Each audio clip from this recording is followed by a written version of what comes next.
تعالی فی القرآن المجید والفرقان الحمید ان اللہ و ملائکتہ یصلون علی النبی یا ایھا الذین آمنوا صلوا علیہ وسلموا تسلیما۔ اللہ پاک قرآن پاک میں ارشاد فرماتے ہیں کہ بے شک میں اور میرے فرشتے درود و سلام پیش کرتے ہیں محبوب علیہ الصلوۃ والسلام کی ذات اقدس پر۔ تو اے ایمان والو، جو ایمان والے ہیں ان کو مخاطب کیا گیا ہے، صلو علیہ وسلم تسلیما، تم بھی درود و سلام کے نذرانے پیش کرو حضور علیہ الصلوۃ والسلام کی دربار اقدس میں۔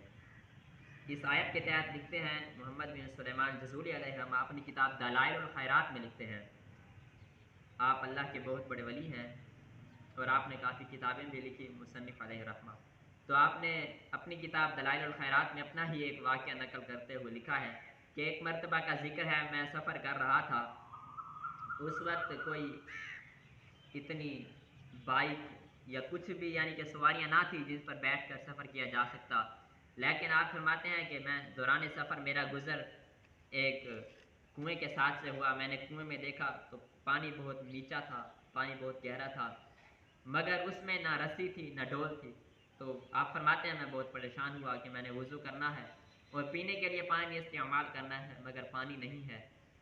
تو آپ فرماتے ہیں میں ابھی اسی سوچ و بچار میں بیٹھا تھا کہ آنن فانن میں نے اوپر دیکھا تو ایک مدنی منی ایک لڑکی کھڑی تھی۔ اس لڑکی نے پوچھا کہ آپ کو کیا مسئلہ ہے؟ تو میں نے کہا اے بچی، میں یہاں سے پانی بھرنا چاہتا ہوں، پانی پینا چاہتا ہوں، مگر اس کنویں میں ڈول اور رسی نہیں ہے، تو مجھے اس بات نے بہت پریشان کیا ہے۔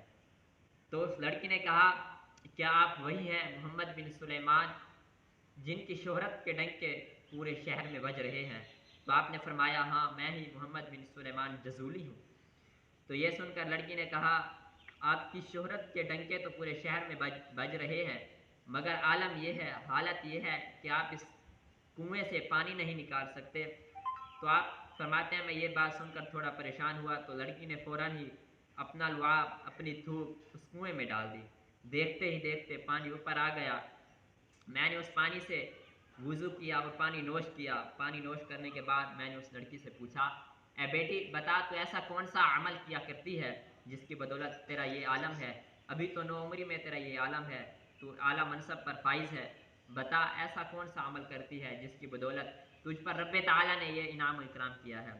میرے میٹھے اور پیارے اسلام بھائیو، لڑکی نے جو جواب دیا سننے کے قابل ہے۔ لڑکی نے کہا میں محبوب علیہ الصلوۃ والسلام کی ذات اقدس پر کثرت سے درود پاک پڑھتی ہوں، کثرت سے درود پاک کا ذکر کرتی ہوں، ورد کرتی ہوں، تو اس کی بدولت رب تعالیٰ نے مجھے یہ انعام و اکرام عطا فرمایا ہے۔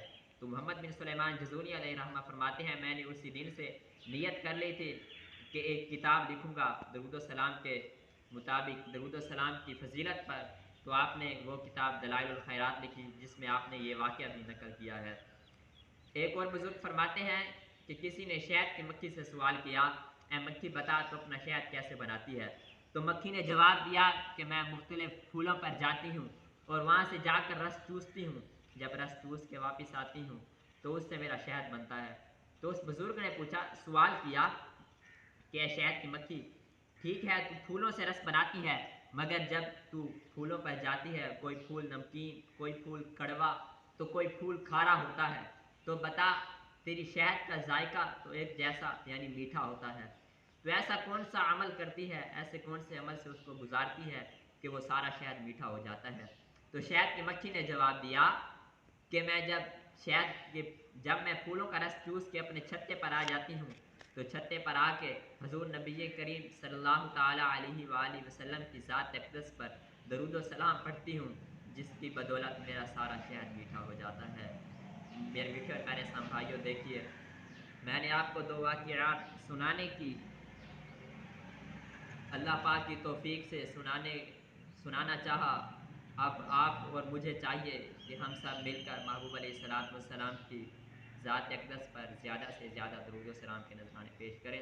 الصلاۃ والسلام علیک یا رسول اللہ وعلی آلک واصحابک یا حبیب اللہ، وآخر دعوانا ان الحمد للہ رب العالمین۔